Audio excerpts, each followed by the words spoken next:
তো দর্শক, ভাইরাল হওয়া সেই ডোনাল্ড ট্রাম্প মহিষটি কি অবশেষে আমেরিকাতে উপহার হিসাবে যাবে? তো আজকে আমরা এই বিষয়টা নিয়ে কথা বলবো। তো বর্তমানে কিন্তু ভাইরাল হওয়া যে মহিষটি ডোনাল্ড ট্রাম্প করে নাম, তাকে কিন্তু এখন বর্তমানে আমাদের যে ঢাকাতে জাতীয় চিড়িয়াখানা আছে ওইখানে রাখা হয়েছে।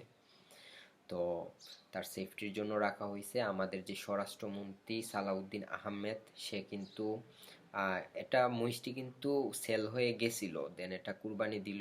দেন এর আগের দিনই আবার ঈদের একদিন আগে আপনারা হয়তো জানেন, আমাদের স্বরাষ্ট্রমন্ত্রী সালাউদ্দিন আহমেদের নেতৃত্বে তাকে কিন্তু ওইখান থেকে নিয়ে আসা হয়েছে।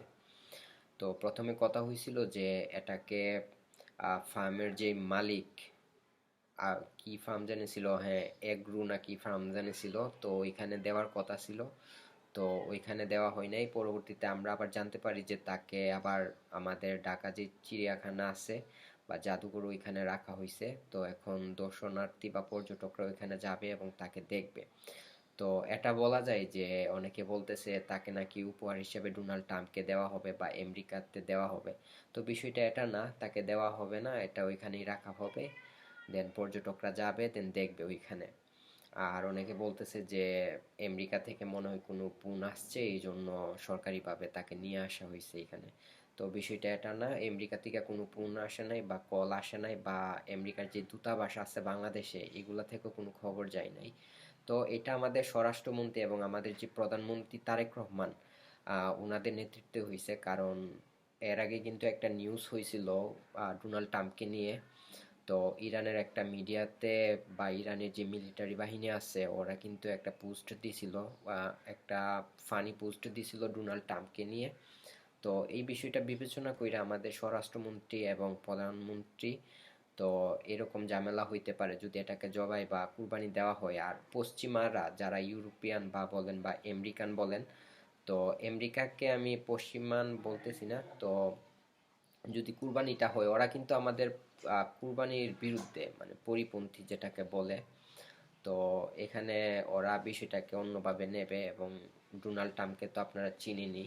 তো সে আবার এটা অন্যভাবে নিবে, কোন সময় যেন কোন কাজ কইরা ফেলে। তো ওই বিষয়গুলো বিবেচনা কইরা দেন আমাদের সরকার এবং যে স্বরাষ্ট্রমন্ত্রী আছে ওনাদের নেতৃত্বে পশুটা বিক্রি হয়ে গেছিল, কুরবানি হইলই, কিন্তু এটা দেই নাই, এটাকে আবার রিটার্ন নিয়ে আসছে।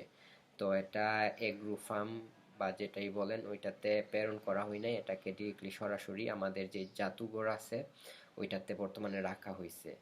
তো ওর জন্য এখন ভিআইপি রুম দেওয়া হয়েছে। তার মাথার উপরে এখন ফ্যান আছে, যা শুনলাম আর কি আর যা দেখলাম। তো এখন সে অনেক সুখেই আছে। তো আশা করা যাইতেছে যে এটা এখন থেকে জাদুঘরেই থাকবে, আর কোথাও যাবে না, এখানেই পর্যটকরা দেখবে। কারণ এমনি তো এটা পুরা বিশ্বব্যাপী ভাইরাল হয়ে গেছে বিষয়টা। আন্তর্জাতিক যে গণমাধ্যমগুলো আছে তারাও কিন্তু এটা নিয়ে নিউজ করছে। তো ওই দিকগুলা বিবেচনা কইরা দেন আমাদের স্বরাষ্ট্রমন্ত্রী এটাকে কুরবানি হওয়া থেকে রিটার্ন নিয়ে আসছে। তো এটাই ছিল সর্বশেষ। ভিডিওটি ভালো লাগলে আমার চ্যানেলটি সাবস্ক্রাইব করবেন। ধন্যবাদ।